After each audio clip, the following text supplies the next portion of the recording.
Alright guys, if you are absent for the first day of Project Lead the Way, what you're going to do is go to Canvas, which of course you already did because you're watching the video. Pick whatever course that you happen to be in. So for me, I'm going to pick Stars.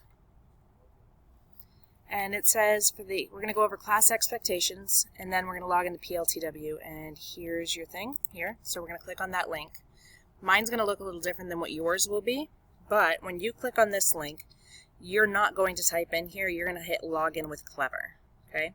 Once you hit Login with Clever, it's going to pop up another screen that says sign in with your Google account. You're going to go ahead and hit that, and it will take you to a screen that eventually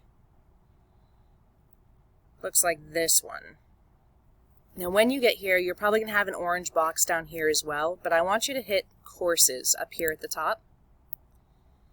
Your courses will pop up. You should only have access to either App Creators if you're an 8th grader, or Computer Science for Innovators and Makers if you're a 7th grader, okay?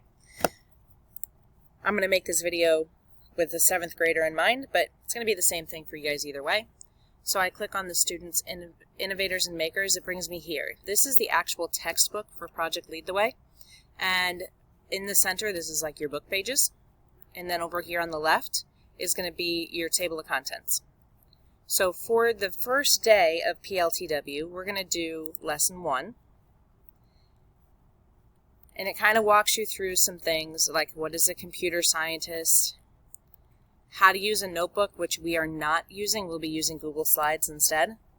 There's a little video for you to watch. That's one of the videos it talks about in here, is get through 1.1 intro videos and execute a task on 1.2.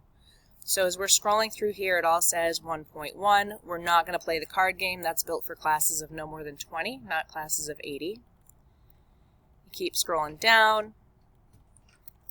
I did not make anyone in class answer this box. Again, this is for 7th graders. We actually got all the way down to 1.2 on the first day, where it talks about sequences of steps.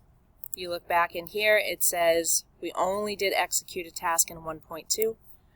So I go through here, and this is where you would stop for the day. Mirror drawings are not going to be done until next class. Alright, so if you're a 7th grader, that's where you don't have to listen anymore.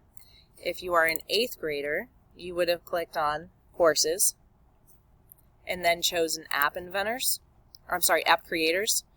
And kind of the same thing setup, where you do let's create an app. We went through this first couple things together.